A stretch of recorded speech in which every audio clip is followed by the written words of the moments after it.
Bonjour à tous et bienvenue sur boursicoté.com pour cette nouvelle analyse technique Forex, matières premières et crypto-monnaies avec une paire de devises euro-dollar qui valide donc la rupture de la zone des 1,0780 puisque après la forte volatilité que nous avons connue hier, on a marqué donc une phase de consolidation aujourd'hui qui est venu tester ici donc cette zone de résistance des 1.0780, ne touchez aucune zone horizontale sur ce graphe.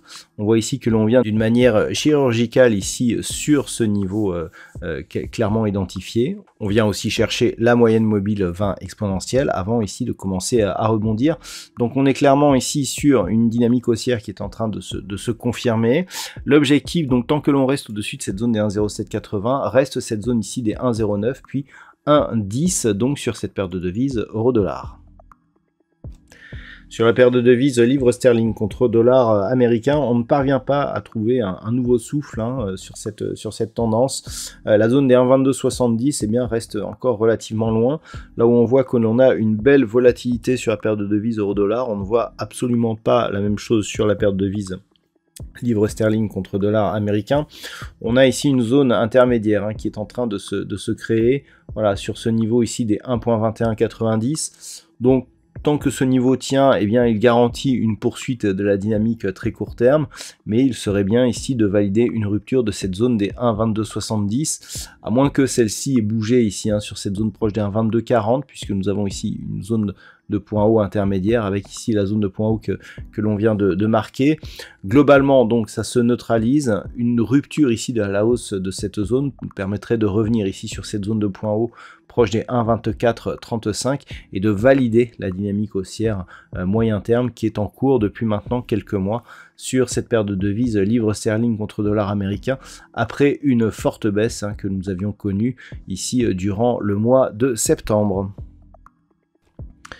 Sur l'or, il y a peu, je vous indiquais un objectif à 1910 $ l'once. Cet objectif a été atteint hier. On a validé son franchissement aujourd'hui sur une accélération de mouvement haussier suite à des contacts ici sur la moyenne mobile 20 exponentielle. La rupture de cette zone ici des 1910 nous ouvre de nouvelles perspectives puisque désormais l'objectif se situe à 1957 $ l'once. Alors lorsque l'on prend un petit peu de recul, cette zone des 1957 $ l'once, elle n'est pas du tout anodine. C'était une zone ici sur laquelle on avait pas mal hésité lors de cette dernière accélération haussière, donc c'était au printemps de l'année 2022 et ce qui avait permis d'inscrire un deuxième point haut significatif ici sur la zone des 2070 $ l'once. Donc c'est vraiment un niveau à surveiller car en cas de cassure, on aurait vraiment l'objectif de revenir, voire de dépasser ces deux plus hauts.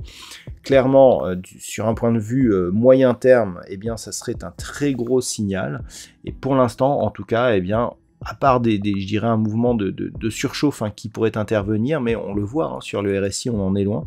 Vous voyez, on vient de rentrer ici en zone de surachat, alors que sur le MACD, on a une amplitude très très faible ici sur les histogrammes du MACD. Lorsque l'on regarde ce qui se passe sur une unité de temps un peu plus courte, on n'est pas non plus extrêmement suracheté. Donc globalement, ça reste haussier, potentiellement fort. Objectif donc 1957 $ l'once tant que l'on reste ici sur ce trend et globalement au-dessus des 1880 $ l'once. Au niveau du WTI, on est revenu au contact de la zone des 80 $ le baril. Donc tout va se jouer la semaine prochaine, puisque d'un point de vue moyen terme, on savait ici que le retour sur cette zone allait nous faire tester très certainement ici un niveau proche des 81,50. Donc globalement, tant que l'on est sous 84, on reste ici dans une dynamique qui est baissière, on le voit voilà, sur cette vue un peu plus écartée. On a eu ici une tentative de rebond et puis ensuite on était reparti à la baisse. Globalement, donc ça reste baissier. Ce n'est qu'au-dessus des 84 $ le baril que l'on aurait une vraie configuration ici de retournement. Alors on est presque sur un double bottom, mais il y a quand même un décalage ici entre les deux points bas. Et déjà une rupture ici de ce point haut intermédiaire que nous avons entre ces deux zones de points bas, eh bien, nous donnerait un aperçu de ce que pourrait être un retournement de la dynamique. Mais pour confirmer, il faudrait vraiment casser la zone ici des 84 $ le baril. Donc pour l'instant, nous avons des oscillations autour de la zone des 75, même si on s'en est un peu éloigné depuis quelques jours. Donc sur le WTI, si on casse 80, eh bien, on aura une perspective de retour sur cette zone.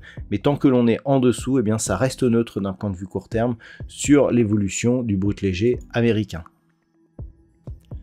Et puis enfin au niveau du Bitcoin, eh bien, il semblerait que le mouvement qui a été impulsé hier, eh bien, soit en train de se transformer en impulsion qui pourrait nous permettre de revenir sur la zone des 20 000 $ pour un Bitcoin. Pour l'instant, on est sur un mouvement qui reste technique. Même si on a dépassé cette zone des 18 100 $ pour un Bitcoin, c'est vraiment le retour des cours ici au-delà des 20 000 qui pourrait nous donner effectivement un vrai signal de retournement. La zone des 20 000 est un niveau qui est majeur.